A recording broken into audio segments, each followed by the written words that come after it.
You walk into a room full of people. Conversations are flowing. Laughter echoes. Someone's telling a story. You try to join in, you say something clever, something relevant, but it lands like a whisper in a storm. Eyes glance past you. The conversation rolls on. And you stand there, present but unseen, like a ghost at your own social gathering. If you're a shorter person who's felt this, not once, not twice, but repeatedly, you know exactly what I'm talking about. And here's the thing, you've probably been told it's in your head, that you're overthinking it, that height doesn't matter in conversation. But what if I told you, it does? And what if the psychology behind why you feel invisible goes way deeper than you think? Let's get one thing straight, feeling ignored in group settings when you're shorter isn't a character flaw. It's not about confidence, charisma, or whether you're interesting enough. It's about how human perception works and how society has quietly conditioned all of us to associate physical height with social dominance, authority, and even worthiness of attention. We live in a world where taller people are statistically more likely to be hired, promoted, and listened to.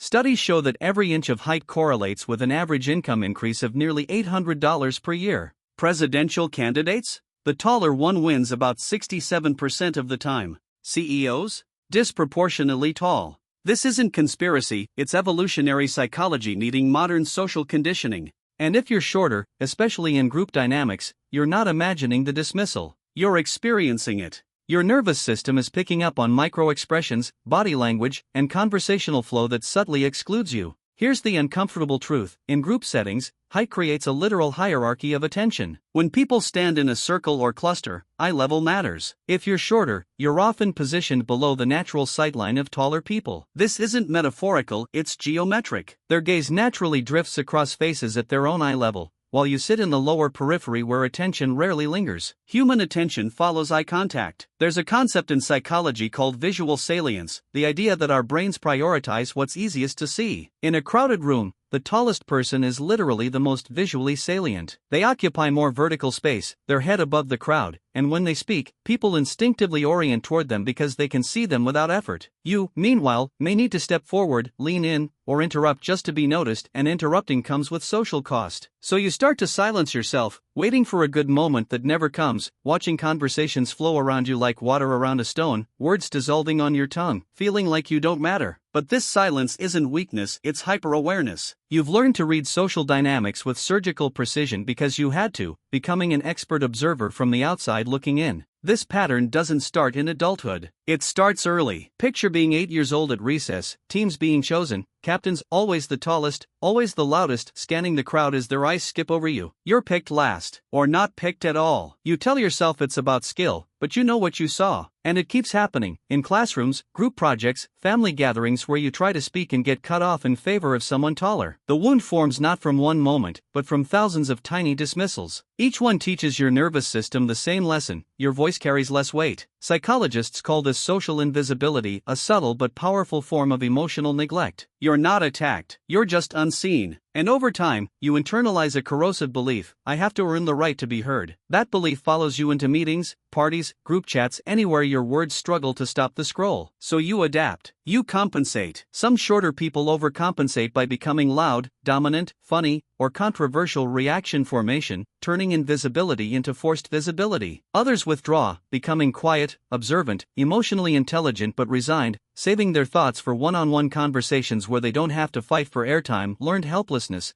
the belief that effort won't change the outcome. Both strategies cost you. Speak up and you're labeled aggressive. Stay quiet and you're assumed boring. Damned if you speak, invisible if you don't. And you feel it constantly, the moment someone taller talks over you, the joke that gets ignored until someone else repeats it. This isn't paranoia, it's pattern recognition. Your brain learned the rules from the environment. Neurologically, this runs deeper. There's a cognitive bias called the halo effect, where one positive trait, like height, causes people to assume intelligence, leadership, and competence. Taller people benefit automatically. When they speak, their words feel heavier, more correct, more worth hearing. This isn't conscious, it's subconscious and evolutionary. For thousands of years, size meant survival advantage, and even now, our brains treat height as a proxy for authority. So when you're shorter, your input is unconsciously deprioritized. It's unfair, but it's real, and if you're honest, you've probably done it too without realizing it. We've all been conditioned. The game is rigged, and most people don't even know they're playing. But here's the shift. What if being ignored made you better at understanding understanding people. While others fight for airtime and perform for attention, you've been watching, listening, reading rooms with precision. You know who's faking interest, who's engaged, who's waiting to talk. Psychology calls this compensatory giftedness, the skills developed because of obstacles. Social invisibility sharpens perception. It turns you into a quiet expert in human behavior. In a world obsessed with loud voices, that awareness is rare and valuable. Maybe you're not ignored because you're less worthy. Maybe you're ignored because the system is broken and you learn to see it clearly. Still, that insight doesn't erase the pain. You still walk into rooms with that sinking feeling, still wonder if your ideas would land differently if you were taller. You can't change the geometry. You can improve your voice and presence, but the bias remains. So you face a choice: keep forcing yourself into spaces not designed for you, or build your own. What if the goal isn't to be heard in every room,